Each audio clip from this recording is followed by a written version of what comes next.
There's a certain kind of dog most people look past. Scruffy, loud, always dirty. The kind that dodges traffic, chases garbage trucks, and sleeps under broken fences like he doesn't belong anywhere. In towns like ours, outside Reno, where the land is dry and the hearts are busier than they should be, those dogs don't get names. They get curses, shrugs, maybe, if they're lucky, a crust of bread tossed from a porch. But sometimes, the dog everyone ignores is the one who saves everything. This story isn't about a trained rescue dog with a shiny vest or a pedigree. It's not about medals or TV cameras or anything that comes with a leash and a license. No, this story is about a mutt with sad eyes and rusty-colored fur. A dog we called worthless. A dog we laughed at. A dog who was there the moment the world cracked open beneath our feet and stayed. His name wasn't Rusty then. To most of us, he didn't have a name at all. He was Flea Hotel to the kids who kicked gravel at him when they biked past the alley. Dumpster dog to the men who smoked outside the gas station and tossed him beef jerky wrappers like a joke. That damn mutt, to my dad, especially after he tipped our trash can 3 times in a single week. He was always around, on the fringe of the schoolyard fence, slinking behind the diner, lurking near the hardware store dumpster, but never close enough to touch. Never close enough to claim. My grandmother, though, she saw him, not just with her eyes, with her whole heart. Every morning, before the sun fully settled in, she'd slip outside in her housecoat and lay a paper plate by the edge of the alley behind our house. Scrambled eggs if we had leftovers, a strip of bacon if she could sneak it past my dad, or just toast with butter. She didn't say much about it, just placed it down, brushed her hands on her robe, and went back inside humming some hymn none of us knew the words to. "Why do you feed that mutt?" I'd ask, a little sharper than I should have. "He's gross." And she'd tilt her head, her soft white curls bouncing just a bit. "He's got the saddest eyes," she'd whisper, like he's waiting for someone to remember he's still here. I rolled my eyes every time. I was 15, too old to be sentimental, too young to understand the gravity of the love she gave so freely.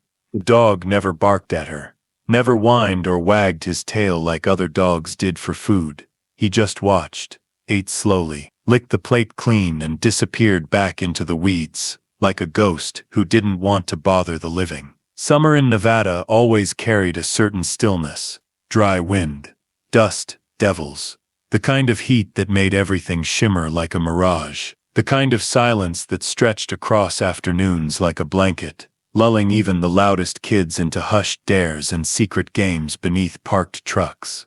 And in that quiet, life settled into its pattern. Dad worked landscaping jobs out past Fallon. Mom picked up shifts at the diner, her fingers always smelling faintly of syrup and bleach. My little brother Evan, and my baby sister Lainey, spent their days sticking grapes into their noses and arguing over popsicle flavors. And Grandma, she stayed home, humming old songs in the kitchen, her hands always busy, shelling peas, folding laundry, fixing hems, writing grocery lists we could barely afford to follow. Me? I was in that weird place between childhood and something heavier. I spent hours on the porch steps, sketching in a notebook, earbuds in, watching the world drift by one sun-bleached hour at a time. And always at some point in the day, that mutt would pass through the corner of my eye, never stopping, never looking up, just moving. Always just there. One afternoon, I saw him limping. His back leg was stiff, dragging slightly as he crossed behind the gas station. I almost called out. Almost, but what would I have said? "Hey, stray dog, are you okay?" I wasn't the kind of girl who ran after animals. That was Grandma's thing. Compassion came easy to her. I was still figuring mine out. That night, the wind picked up. The sky turned orange, then dark. There'd been tremors that week, little ones. Just enough to rattle picture frames and make Mom clutch the kitchen counter. Just enough to make Dad mutter, "Damn tectonics," under his breath and take a longer pull from his can of beer. But nothing serious. Not like what was coming. But I didn't know that then. All I knew was that the air felt strange, like something was holding its breath, like the whole town was balancing on the edge of something we couldn't see. Grandma made spaghetti for dinner. Evan spilled juice. Lainey demanded we cut her noodles into tiny pieces. It was normal, completely normal, until it wasn't. Because sometimes the ordinary is just the stage being set for everything to fall apart. But before that happened, before the world cracked and the roof fell and everything changed, I saw him, the mutt, sitting across the street in the dirt, staring at our house. Not moving, not twitching, just staring. And even now I think maybe he knew. Maybe that's what Grandma meant. Maybe he wasn't sad. Maybe he was waiting for the moment when someone would finally need him, when someone would finally see him, and that moment was coming. If this part of the story is pulling at something inside you, maybe a memory, maybe a feeling you can't quite name, click that like button. And if you've ever known an animal who felt invisible, until the moment they became everything, leave a comment. We read every one. Subscribe too if you haven't already. Because in the next chapter the ground shakes, and the only thing louder than the fear is the bark that cuts through it. It started small, like everything awful does. A low rumble that made the dinner plates clink against each other, and the wind chimes out, back tremble. Not in music, but in warning. My fork froze mid-air. Grandma looked up from the pot on the stove. My baby sister dropped her sippy cup. We all paused like we were holding. But it didn't. The rumble deepened, became a growl beneath our feet. A vibration so low it buzzed in your teeth, your ribs, the base of your skull. The floor shifted. Not much at first, just enough to make you think you'd lost your balance. Then it lurched, like the house was a boat in a storm, like the earth was trying to shake us off. The scream that came from my mom wasn't loud. It was sharp, short, the kind that leaves an aftertaste. She grabbed Lainey. My dad shot up from his seat like his legs were springs, reached for Evan, and I just stood there for a second too long, staring at the window as it spiderwebbed, cracked, then exploded inward like glass confetti. Out! Get out! Dad's voice like thunder in the roar. We ran. I grabbed Evan's arm, yanked him toward the front door. The floor pitched again. The table tipped over, plates and pasta and juice flying in all directions. I heard the TV fall in the next room. The kitchen light burst with a loud pop. Mom was screaming for Grandma, but Grandma was in the back. She always moved slow, especially after her knees went bad last winter. We were halfway down the porch steps when the porch groaned, like a giant was sitting on it. I turned back. I could see her just for a second through the hallway, gripping the door frame near the laundry room. Then the ground gave a final heave. The roof split open. The house crumpled like a paper bag. It wasn't dramatic. It was horrifying in how fast it happened. 1 second we could see her. The next, it was just dust. No sound. No cry. Just a rising cloud of gray swallowing everything she'd ever touched. Her teacup. Her sewing kit, her humming, her soft hands, all of it, buried. We stood there on the sidewalk, barefoot, cut, shaking. My mom dropped to her knees. Lainey was sobbing. Evan stood stiff beside me, his face blank and wet. And Dad, he just stared at the pile of wood and memories that used to be our home. He didn't speak, didn't curse, didn't blink, but his fists were clenched so hard his knuckles bled. I tried to say something, but what do you say when your whole world falls in 10 seconds? Neighbors ran outside. Sirens started. Somewhere down the block, a transformer burst with a sound like a gunshot. Dogs barked. The sky, moments ago painted with the orange of late afternoon, now seemed dark, choked, like even the sun had turned its face away. Grandma, Evan whispered. No one answered. We didn't have to. You could see it in our bodies, in how we stopped moving, in how we all silently agreed. There was no way she'd survived. She was under there, crushed, gone, gone. I couldn't cry.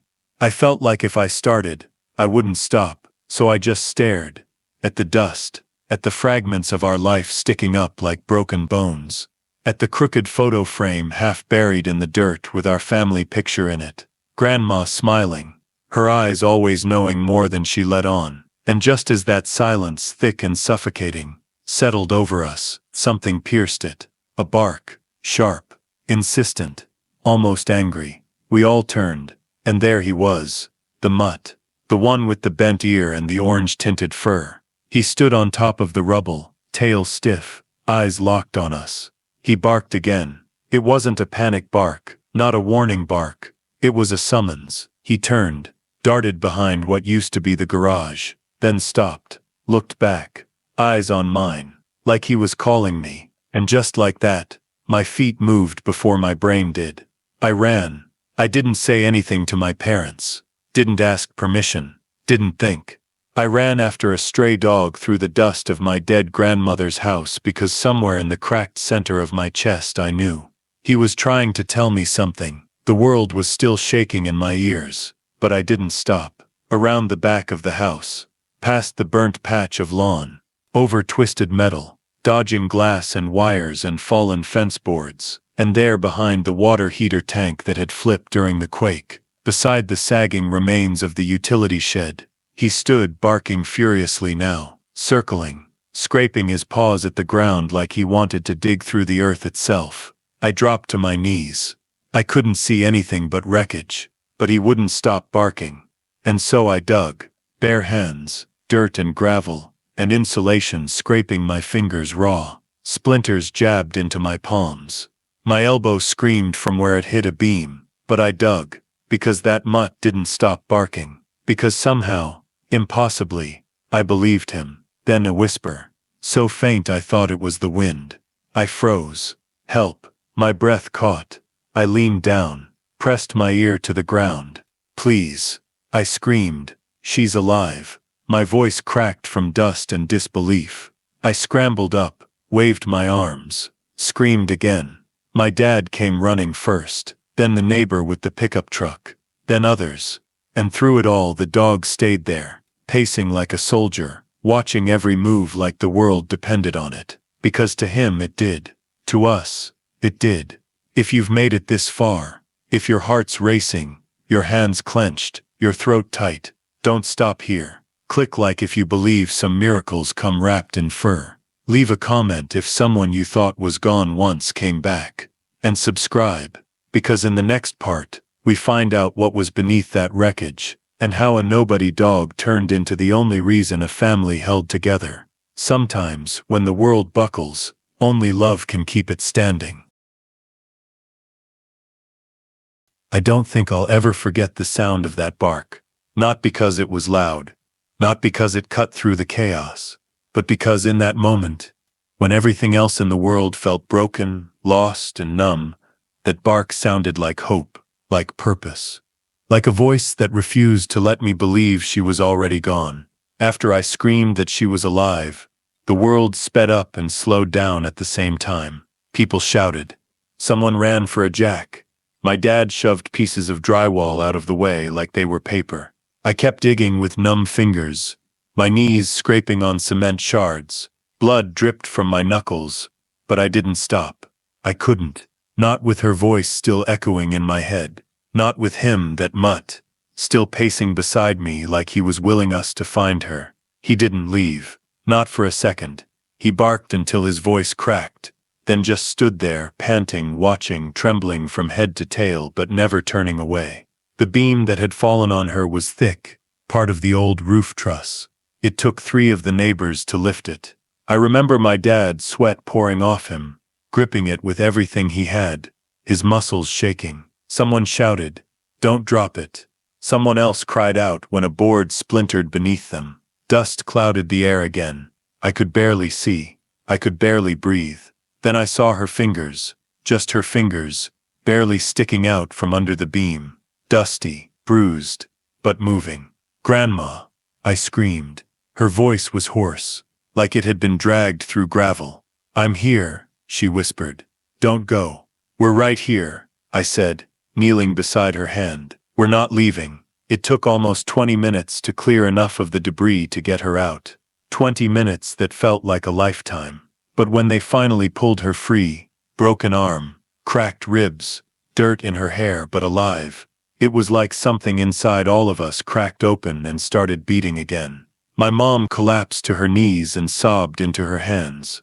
My brother cried so hard he hiccuped. And my dad, he held Grandma's hand and said, "I thought we lost you," over and over like it was the only sentence he could remember.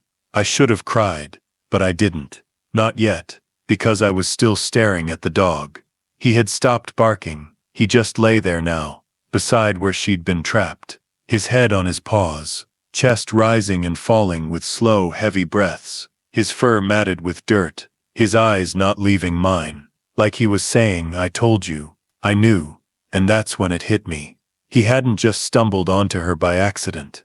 He had gone looking. Out of everyone in this whole neighborhood, he had been the first, the only one. He had stood on that rubble, barked and waited until someone heard him. Until I heard him. That was the moment I realized, he didn't save her just because he could. He saved her because someone once fed him scraps on a paper plate and called him sweet boy under her breath. He saved her because she saw him when no one else did. And now he had come back. For her. For us. The paramedics arrived soon after. They carried Grandma out on a stretcher, wrapped in a blanket, an oxygen mask on her face. She gripped my hand as they loaded her into the ambulance. "Don't forget him," she rasped. I blinked. "What?" She nodded toward the dog. "He's with us." And just like that, I started crying. Big, ugly, silent tears that dripped off my chin and stained the dust on my shirt. Because I knew she was right. He was with us. And somehow he always had been. That night we didn't sleep. The shelter was packed with people. Families on cots, kids curled in corners, everyone bruised and shaken and whispering about what they'd lost. We had nothing but the clothes on our backs and each other. The floor was hard. The lights never fully turned off. Every sound made us flinch.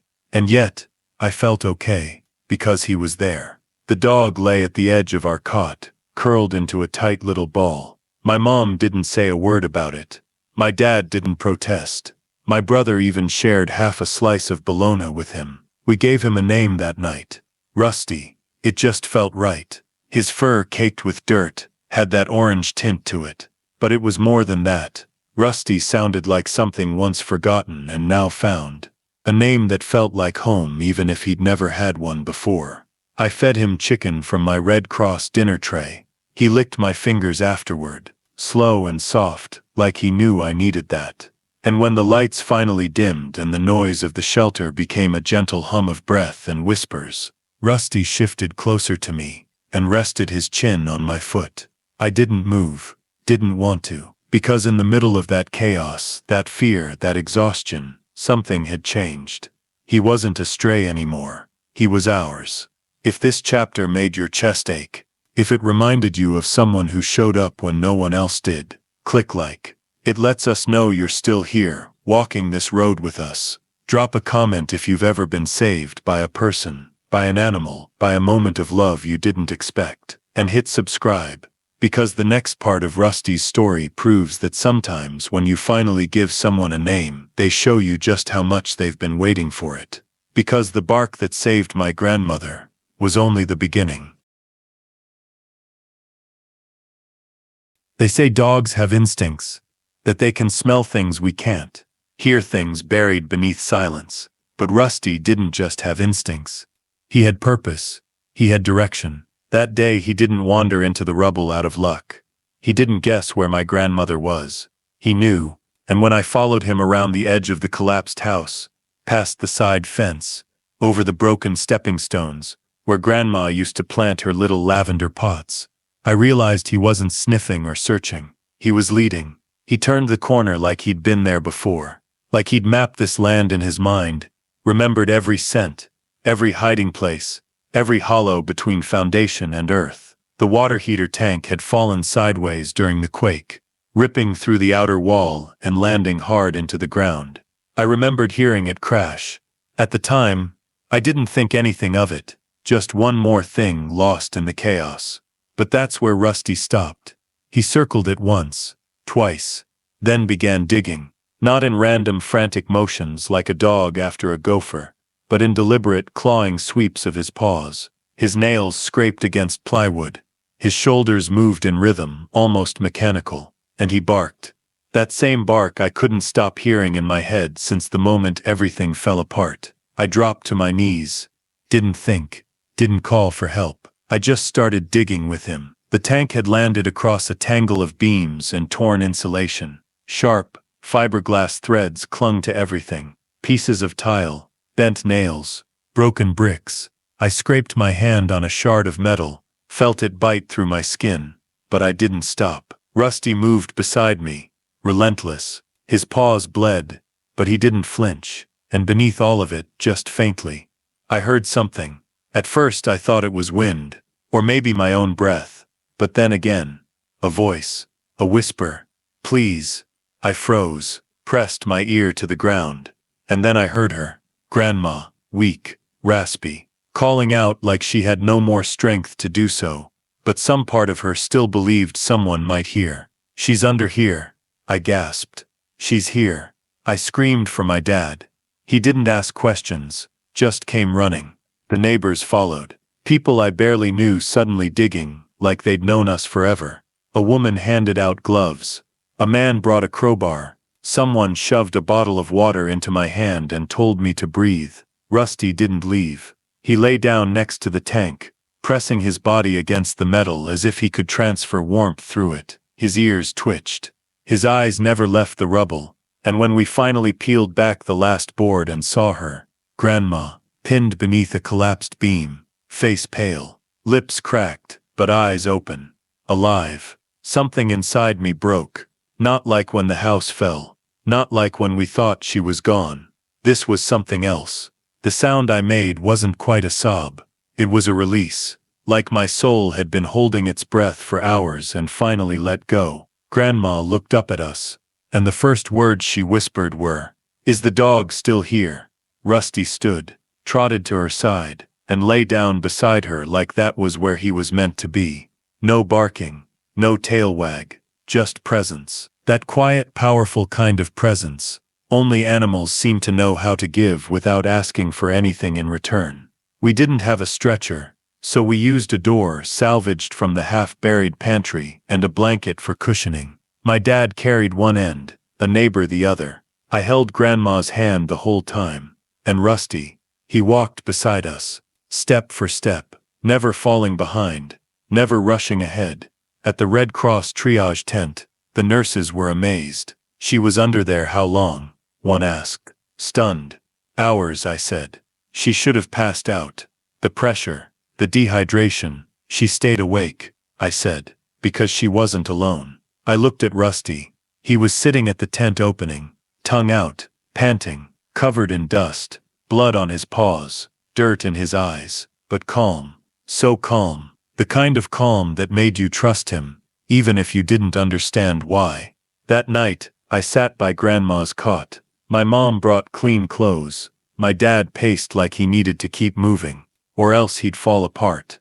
But I didn't leave her side, and neither did Rusty. When I offered him water, he drank slowly, never taking his eyes off her. When I brought him half a grilled cheese, he ate it from my hand, gently, like he was afraid to break me. And when the lights dimmed and the nurses walked the rows with flashlights, I curled up next to her, resting my head on her pillow, and Rusty curled at my feet. He wasn't just a dog anymore. He was a protector, a memory, a miracle. The next morning, Grandma's voice was stronger. She asked for tea, and then she asked for Rusty. I found him outside the gym, curled beneath a table someone had draped with a blanket. "He's out here," I said, guiding her chair beside him. She reached down, slow, with the stiffness of someone who'd spent too long in one position, and touched his fur. "Hey, sweet boy," she whispered. "You remember me?" Rusty looked up, and for the first time since the quake, his tail thumped against the floor. I choked back tears, because he did remember. And more than that, he waited. He came back, for her. I don't know what kind of bond you have to build with a stray dog to make him crawl through wreckage for you. I don't know what kind of love lingers in scraps of food left behind alleys, or whispered words during breakfast prep. But whatever it was, it saved her. It saved us. So if this story has stirred something in you, If you've ever loved an animal who gave you more than you thought possible, click like. Share your story in the comments. Who was your Rusty, who showed up when you needed them most? And don't forget to subscribe, because in the next part, we find out what happens when a ghost becomes a guest, and a family finds room in its heart for a four-legged hero with nowhere else to go. Sometimes, it's not the big gestures that change everything. Sometimes, it's a paper plate by the alley. The first night we slept in the Red Cross shelter felt like falling into someone else's life. Everything around us was foreign. The hard cots, the constant hum of fluorescent lights, the low murmurs of people who hadn't cried yet but would when things got quiet enough. There were no walls, no rooms, no doors to shut out the noise or the fear. Just rows and rows of strangers packed in with their blankets and bags and pain. But in that strange new world, there was one thing that felt familiar. Rusty. He lay curled at the end of our cot, his dirt-caked fur blending into the brown tarp floor. He didn't move much that night, just watched us through half-lidded eyes like he was guarding something. Or someone. No one said the words out loud. Not yet, but we all understood. He was with us now. The shift didn't come from a big decision. It came quietly, like everything he ever did. When my little sister woke up crying from a nightmare, it was Rusty who patted over, sniffed her face, and gently laid his chin across her tiny knees until she calmed. When Evan refused to eat the lukewarm rice served from a tin tray, Rusty sat beside him without begging, just waiting, like his stillness was enough to nudge Evan back to himself. And when Grandma coughed in her sleep, Rusty lifted his head, eyes alert, ears twitching, like he knew her breathing better than we did. He didn't demand anything, no leash, no bed, no commands. But when morning came, he was still there, still ours. That day Dad poured water into a plastic container lid and placed it in front of him. He didn't say a word, just set it down and walked away. Rusty drank slowly, not like a dog who was afraid someone would take it away, but like he trusted it would still be there. That was the difference. Trust. It started with Grandma. Every time someone passed by to check on her, she'd point to Rusty. "He's with me," she'd say. "The reason I'm here." Nurses started greeting him by name. Volunteers brought scraps of chicken, or half sandwiches. One little girl made him a collar out of a pink shoelace and proudly tied it around his neck. He kept it on like it had always belonged there. He stopped being that dog. He became our dog. And somewhere along the line, he stopped sleeping on the edge of the cot. He started curling between us. On the second night it rained. Not much, but enough to bring that desert chill that sinks into your bones. We huddled under donated blankets. Grandma shivered even under 2 layers. That's when Rusty did something none of us expected. He stood, shook himself out, and walked to her side of the cot. Then without hesitation, he climbed up beside her, stretched out, and pressed his body against her back. She didn't even flinch. She just exhaled, a long sigh that sounded like relief, and whispered, "There you are." After that, it wasn't a question. He belonged.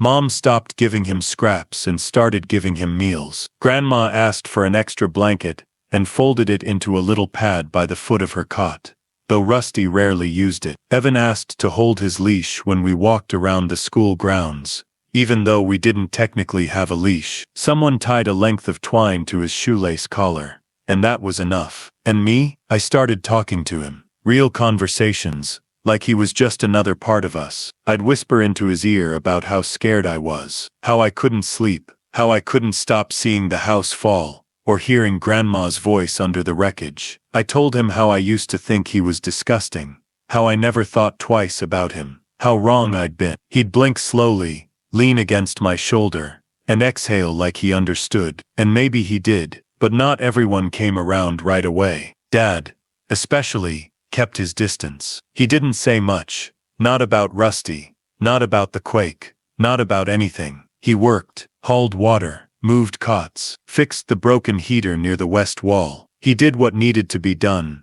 but his eyes stayed tired, his shoulders stiff. It wasn't until the 3rd night that something shifted. Lainey had gotten sick, just a cold probably, but enough to make her fussy and miserable. She cried for hours, refusing to sleep, kicking her blanket off every time someone tucked her in. Mom was exhausted. Grandma was too weak. Evan was hiding under his blanket with a pillow over his head. I sat on the floor next to her, trying to sing some lullaby I barely remembered. But nothing worked.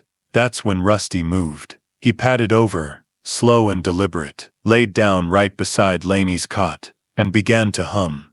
Not bark, not growl, but that low, soft dog hum. The one they do when they're content, when they're trying to soothe. Laney stopped crying. Just like that, she reached out with her chubby hand, grabbed a tuft of his fur, and didn't let go. And Rusty? He stayed there all night. In the morning, Dad found him still curled beside her, her fingers tangled in his fur like a promise. He didn't say a word, but later that day, when a volunteer came by with a bag of donated pet food, Dad took it without hesitation and scooped out a bowl. He placed it down beside Rusty, looked at me, and said, "Don't forget to refill it when it's empty." It was the first time he acknowledged him as ours. I didn't say anything. I just smiled. That afternoon, I sat with Grandma while she napped and started sketching Rusty. His ears weren't symmetrical. One had a little notch in it. His fur grew wild in some spots and thin in others. He had a scar running along his flank,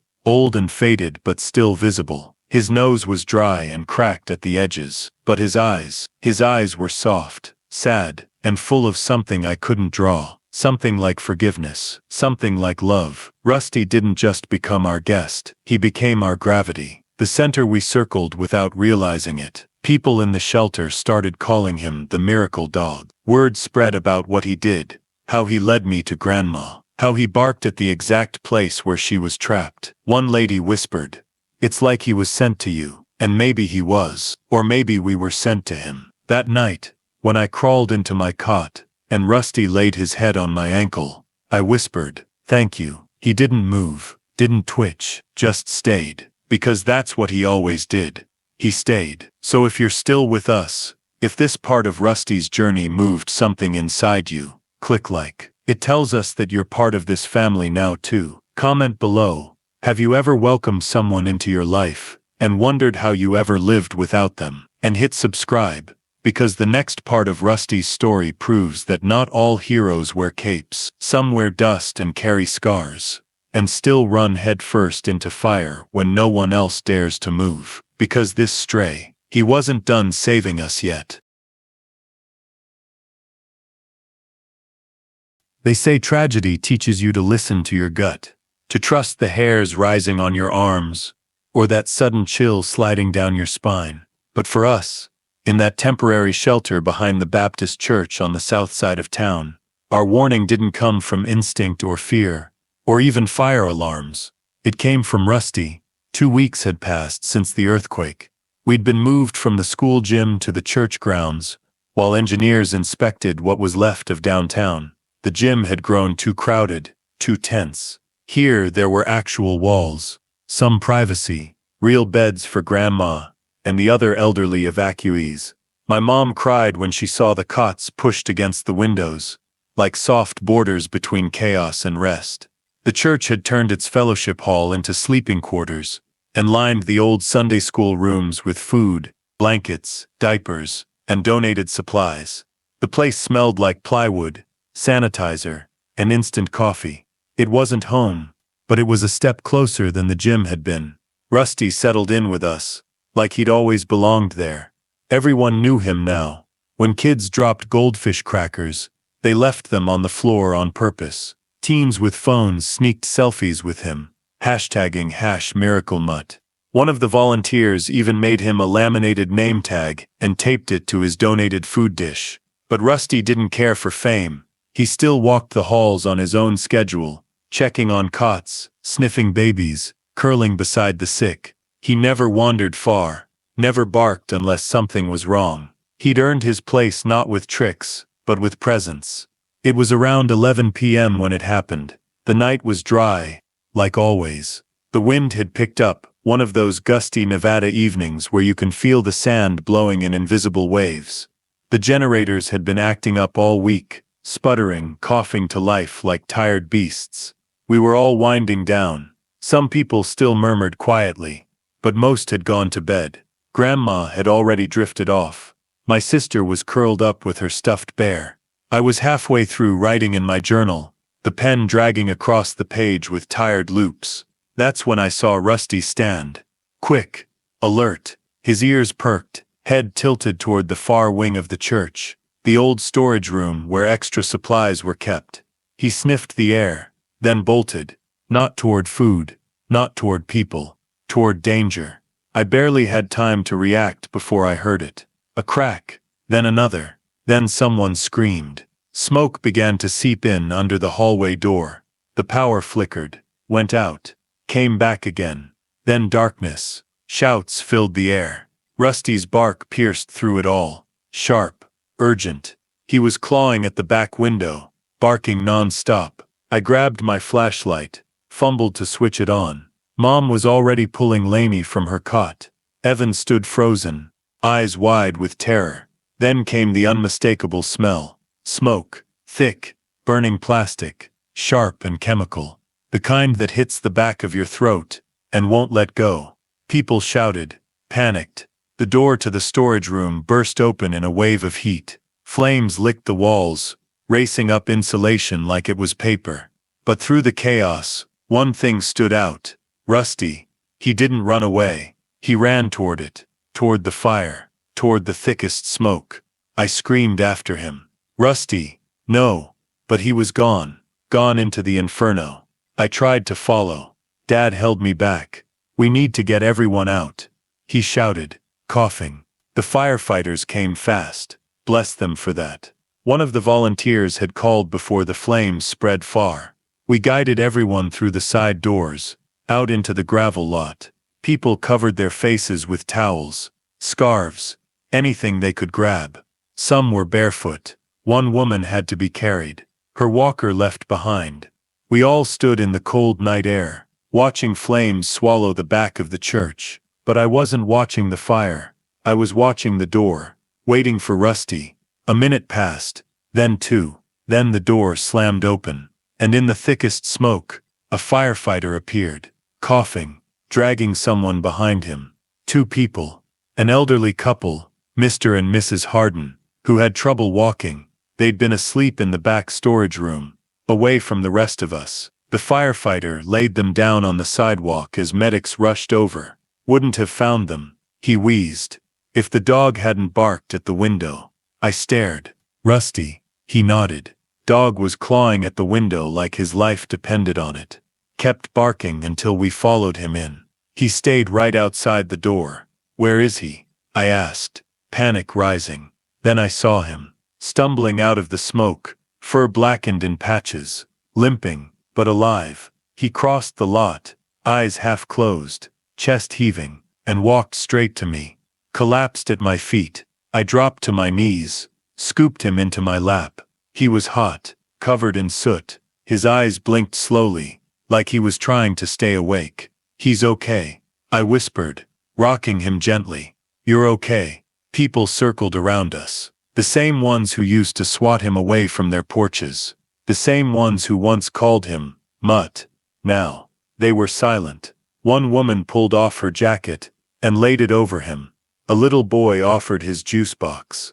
And someone, maybe the same volunteer who made his name tag, held out a roll of wet wipes. He saved them, I said, voice shaking. He went into the fire.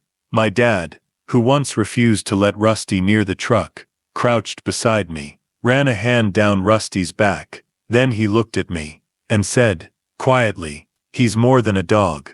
He was right. Rusty wasn't just a pet. He was a guardian, a siren, a second chance. That night, when the flames were finally out, and the fire crew packed up their gear, someone set up folding chairs outside the front of the church. The Hardens sat wrapped in blankets, sipping tea, safe because of a stray dog with no training, no badge, no uniform, just heart. And that was all he needed. Later, as we all lay beneath the stars, no shelter left, just sleeping bags on the gravel, Rusty curled up beside me. I looked at him, at the soot still staining his fur, at the little pink shoelace collar still tied around his neck. You don't have to keep saving us, I whispered. but he just leaned into me, and I knew he would anyway, because that's who he was. If Rusty's bravery stirred something in you, if you've ever witnessed an act of courage that didn't make the headlines, but changed everything, click like, honor the heroes who don't wear medals. Leave a comment if you've ever known an animal who put your safety before their own. And subscribe, because in the next chapter, Rusty's quiet instincts reveal something no human saw coming. The town may have started healing, but Rusty, he was just getting started. After the fire, everything changed. It wasn't just that the church was gone, or that the volunteers had to scramble to find us new places to sleep. It wasn't even the sight of smoke still curling up into the Nevada sky the next morning, reminding us how quickly safety can turn to ash. It was Rusty. Something shifted in him, or maybe something shifted in us. We didn't just see a dog anymore, we saw something else, something bigger, something quiet and ancient and watching. They started calling him the watchdog of the shelter. At first it was a joke, then it wasn't. We were moved again, this time to the city fairgrounds where they'd cleared out one of the livestock barns and thrown down rows of sleeping bags. It was dusty and loud and smelled like hay and bleach, but no one complained. Not after what happened at the church. Not after we all realized that disaster doesn't always announce itself before it shows up at your door. And right in the middle of it all, Rusty. He took to the place like he'd been sent ahead to prepare it. Every morning he walked the perimeter. He'd do a full loop around the building, pausing at the fence, circling the portable toilets, checking behind the generator where rats sometimes scurried. People noticed. Is he patrolling? Someone asked. My mom smiled. He's watching. He'd sit near the toddlers while they played, like a tired babysitter keeping one eye open.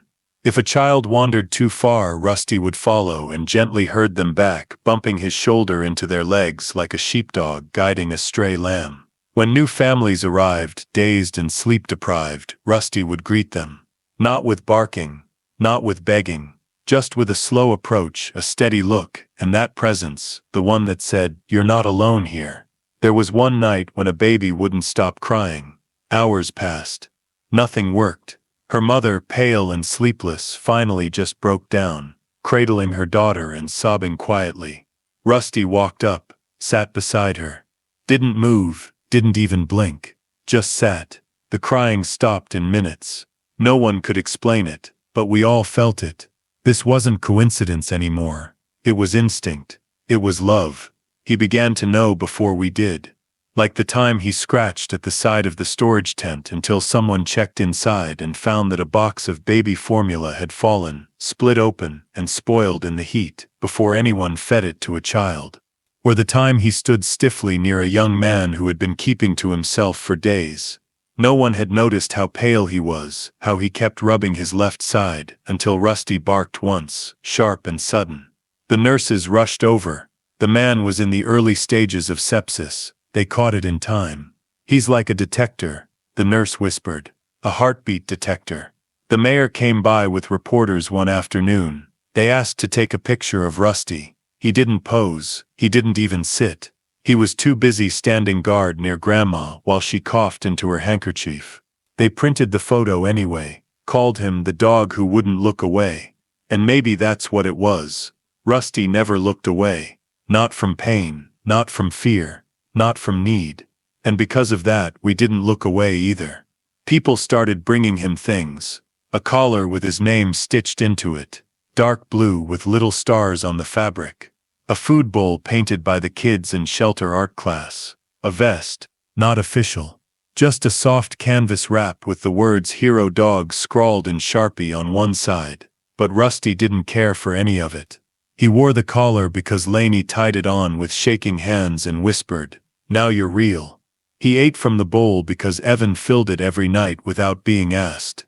He wore the vest once, then shook it off and laid on it like a pillow. Because Rusty didn't need a title. He had purpose. One afternoon I sat beside him outside the barn. The sun was low, casting long shadows across the gravel. Rusty lay with his head on my shoe, eyes half closed. "You know," I whispered, "you weren't supposed to be here." He flicked his ear. I smiled. You were supposed to be just some stray. A dog no one wanted. He let out a soft huff. But you saved a woman under a house. You ran into a fire. You made a whole town breathe again. He didn't move, but I swear he was listening. You've done more good in a month than most people do in a lifetime. And then he licked my hand. Just once. Gentle. Like a thank you. That night I dreamt about the quake. The house falling. The scream. The silence. And then the bark. The bark that saved her. The bark that saved us. And when I woke up, Rusty was there. Of course he was. Because he always was. If you've ever felt the comfort of someone or something just being there, even when they didn't have to be hit, like, it means more than you know. Leave a comment and tell us about the one who watched over you. And subscribe, because in the next part of Rusty's story his instincts lead us to something no one expected. A discovery that proves his journey was never about just one family. It was about all of us. Downtown Reno was still broken, but at least now it buzzed with motion. Bulldozers pushed aside crumbled stone. Volunteers formed lines, tossing debris into waiting trucks. Storefronts that once lit up Nevada nights with neon signs now sat gutted, windows gone, shelves shattered, memories swept into trash piles. People were showing up every day in work boots and gloves, desperate to rebuild what the quake had stolen. We were among them. Grandma insisted on joining one morning, blanketed in a wheelchair, sunglasses hiding the strain in her eyes, but she wanted to see, to bear witness. She said healing didn't only happen in the heart, it happened in the hands. Rusty walked beside her the whole time. No leash, no command, just there. Always there. That day they opened up what remained of the hardware store on Maple Street. It had been one of the oldest buildings downtown. Brick walls, narrow aisles, shelves stacked too high with tools and cans and forgotten keys. My dad used to take me there on Sundays. We'd browse for things we didn't need just to hear the sound of the bell over the door. After the quake, it was marked red, unstable. The front wall had cracked straight down the middle like someone had sliced the earth with a blade. The rescue teams went in, cleared it, tagged it, vacant, and moved on. But Rusty didn't. He stopped outside that store and wouldn't leave. At first we thought he was tired. He sat in front of the tilted door, head low, tail still, watching. Then he stood, sniffed the air, began pacing. He circled once, twice, then barked. Sharp, deliberate, just one. A few people looked over, shrugged, kept moving. Then he barked again, twice this time. My dad glanced over from the truck bed he was helping load. "What's he doing?" "He won't move," I said, watching Rusty as he sat again, eyes fixed on the door. "Probably smells something," someone muttered, wiping sweat from his brow. Animals come back all the time, but Rusty wasn't looking for food. He scratched at the doorframe, barked again, then again. "Is something in there?" I asked. A woman from the Red Cross shook her head. "It's been cleared. No heat signals, no sound." But I knew that bark. It was the same one I heard outside our house. The one that said, "Look again." Rusty kept scratching, barking. One of the engineers stepped forward, hesitated, then turned to my dad. "You want to go in? I'll come with.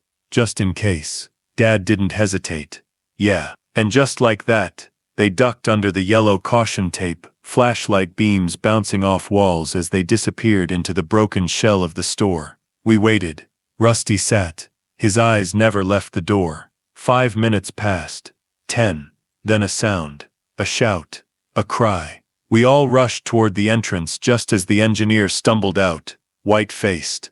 "There's a baby," he said breathlessly, behind a shelving unit, wrapped in a blanket. "Alive." I stopped breathing.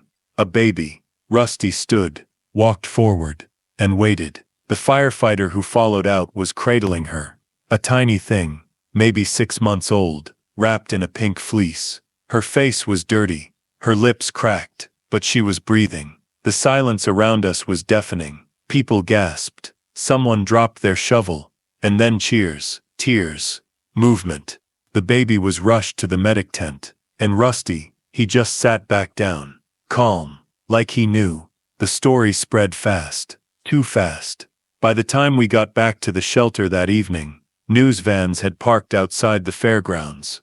One reporter asked for an interview. Grandma politely declined. "He's not looking for fame," she said. "He just knows what love sounds like." And maybe that's true. Maybe Rusty didn't hear crying. Maybe he heard need. Maybe he remembered the weight of silence and what it feels like to wait for someone to come. Either way, he didn't stop that day because no one else cared. He didn't stop because someone once cared about him. We found out later the baby had been missing for 4 days. Her parents had been separated during the quake, taken to different hospitals. No one knew where she'd ended up. They thought she'd been lost in the chaos. But Rusty found her, because he refused not to try. That night someone knitted him a new scarf, pink and white, the same color as the baby's blanket. They tied it around his neck. He didn't pull it off. He just walked over to the baby's cot, now cleaned, wrapped, fed, and lay beside it. And I knew that child would grow up, not remembering the quake, but she'd always be told the story of the dog who refused to walk away. And so will we. If you're still watching, still holding your breath with us, click like. To honor the heroes who can't speak for themselves but whose actions say everything. Comment below if you've ever witnessed a miracle disguised as something ordinary. And subscribe, because Rusty's story isn't over yet. Not by a long shot. Because some dogs don't just save people, they remind us why we fight to be saved. The strange thing about becoming a hero is that you never really notice when it happens. One minute, you're dodging boots and tossed soda cans behind gas stations. The next, people are whispering your name with tears in their eyes. That's what happened with Rusty. After the hardware store, after the baby, he became more than a miracle dog. He became a symbol, a legend in the making. And for the first time, the world didn't look at him like he was trash. They looked at him like he was everything good that had somehow managed to survive the storm. We took him everywhere, not because we had to, because we wanted to. The shelter gave him his own sleeping pad, a real one, thick and warm. A volunteer from the local pet shop delivered it with a grin and a pat on Rusty's head. "He's earned it," she said, handing over a bag of premium dog food like it was a royal offering. My dad, who once threatened to call animal control when Rusty tipped over our trash bin, now poured that food into his bowl twice a day without fail. Sometimes he'd even sit beside him in the evenings, tossing little pieces of jerky from his pocket and saying, "Smartest dog I've ever seen." My mom stopped buying the bargain kibble from the dollar store. She got real stuff now, the kind in bags with smiling golden retrievers and promises of holistic nutrients. She didn't say much about it, just made sure his bowl was never empty. And Grandma, she made him a bed, not just any bed, a hand-stitched quilted one with soft denim patches, stuffed with old shirts from our house, ones we'd thought were lost forever in the rubble. She sat for hours working the seams, her fingers still stiff from the quake, humming softly as she went. When she gave it to Rusty, he sniffed it once, then curled into it with a sigh so content, it broke something open in all of us. He knew it was made with love. The other evacuees pitched in too. Someone brought him squeaky toys. Someone else knitted him a little sweater. He hated it, of course, wriggled out of it within minutes. But he didn't tear it up, just let it sit beside his blanket like a polite thank you. Kids drew pictures of him. One girl made a poster that read "Our Guardian Angel" and taped it to the side of the food pantry. Another painted a rock with his paw print and placed it beside the memorial stones for the lives we lost in the quake. Rusty didn't know he was famous. He just knew he had a job. Every morning he did his rounds, past the tent line, around the cot rows, checking on the nurses, sniffing the fire pit, always watching, always present. Sometimes I'd see him standing alone at the edge of the camp, eyes fixed on something far away. I wondered what he saw, what he remembered, what pieces of his old life still lingered in the corners of his mind. Because he had one, you know, a life before us, a life before the quake, a life before the world shook and the town cracked and the forgotten dog became the center of it all. He never told us where he came from, not in the way a human would, but sometimes when the sun hit his eyes just right, I saw stories there. Pain, loneliness, hope, and something else too, peace, because he wasn't running anymore. He'd found his people, he'd found his purpose. The newspaper ran a story the following week, from street dog to savior, Rusty's rise from the rubble. They printed a photo of him curled beside Grandma's cot, her hand resting on his back, both of them asleep. It made the front page. People brought it to the shelter for her to sign. She laughed. I didn't do anything. Sure you did, I said. You saw him. That was the beginning. One morning, Grandma wheeled herself to the community board and pinned up a note in her cursive script. To those who overlooked him, thank you. Your blindness gave us our blessing. It stayed there for weeks. No one dared take it down. We never talked about ownership. No one asked who does Rusty belong to, because the answer was simple. All of us, and none of us. He was a soul who drifted into our lives and anchored us to something stronger than survival. He anchored us to love. I remember one evening, a particularly cold one, when a man came up from Carson City. He worked in animal rescue and had heard Rusty's story. He offered to take him, said he could get him trained, certified, housed, insured, promised us he'd have a good life. Grandma looked at Rusty, then back at the man, and said, "He already has one." Rusty wagged his tail. That was the end of that. We never tried to define him after that day. He wasn't our pet, he was our heartbeat. If you're still listening, still watching this story unfold, please click like. To honor the animals who've shown up for us when the world felt like it might fall apart. Leave a comment about the furry soul who gave you a second chance. And hit subscribe, because Rusty's journey is still unfolding. In the final chapter we come home, but not the way we left it. Because when you've been saved by love, you learn to live a different way. We didn't go back to the same house. Not because we didn't want to, because there was nothing left to return to. After the last rescue was made, after the last fire was put out, after the last donation truck rolled away, we stood at the edge of the lot, where our house had been, and tried to remember where the front door used to be. Tried to remember what the wind sounded like as it moved through the curtains. Tried to remember how Grandma's laughter echoed off the walls when Lainey danced around the living room. All of it had been swallowed, but somehow, not lost. Because Rusty had carried something out of that rubble with us. Something we didn't realize we needed. Hope. Not the loud, cinematic kind. The kind that quietly nestles into your chest and makes you believe that tomorrow is possible. Even if today still hurts. We moved into a trailer on the edge of town. A white, narrow thing with squeaky floors and a screen door that slammed too hard. There was no yard, no fence, just a patch of dry grass, a crooked mailbox, and the vast Nevada sky above. But it was ours. All of us. And Rusty, he took to trailer life like he'd been born for it. Claimed the rug beside Grandma's chair as his throne. Dug a hole under the porch like it was his secret bunker. Chased flies with a kind of joy that made Lainey shriek with laughter. At night, he curled at the foot of my sleeping bag. His breath slow and steady, anchoring me to something real.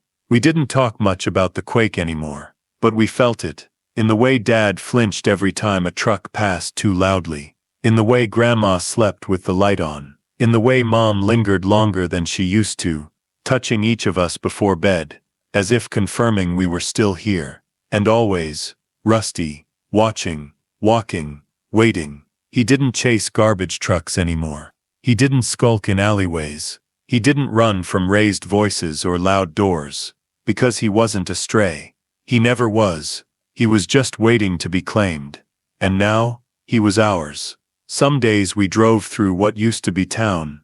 I'd watch Rusty stick his head out the window, ears flapping in the breeze, tongue hanging out like a flag of freedom. People would wave. Some honked. Once, someone even tossed a tennis ball through the open window. Rusty caught it mid-air and dropped it in my lap like it was the most natural thing in the world. The world didn't go back to normal, but it went forward. The shelter closed. The volunteers went home. The news stories stopped, but Rusty didn't. He stayed. He became part of our story, part of our rhythm, part of every meal, every walk, every moment of quiet between the noise of rebuilding. Sometimes, I'd find him lying beside Grandma's garden bed, what little she could grow in a row of cracked pots along the porch rail. He'd sit there for hours, eyes closed, sun on his back, like he was finally home. And he was. One afternoon, I sat beside him, scratched behind his ears and whispered, "You saved more lives than most people ever will." He didn't look at me, but he leaned into my hand, and that was enough. We didn't have plaques, we didn't hang medals, but we celebrated him in small ways. Lainey gave him the first bite of every meal. Evan shared his Halloween candy stash. Not the chocolate, of course, but little treats, hidden behind his pillow just for Rusty. Grandma, she added his name to our family prayers. "Bless us," she'd say, "and bless Rusty, our angel in a dog's disguise." And Dad, one day, he built a little wooden sign for the edge of our lot, burned into it, with letters carved by hand, "Here lives Rusty." Our guardian people would stop and take pictures, leave flowers, leave thanks. And Rusty, he just wagged his tail and greeted them like old friends. No judgment, no memory of being forgotten, only love. That's the thing about animals. They don't keep score, they don't hold grudges, they just choose you and never let go. Rusty had no pedigree, no microchip, no history, but he had us, and we had him.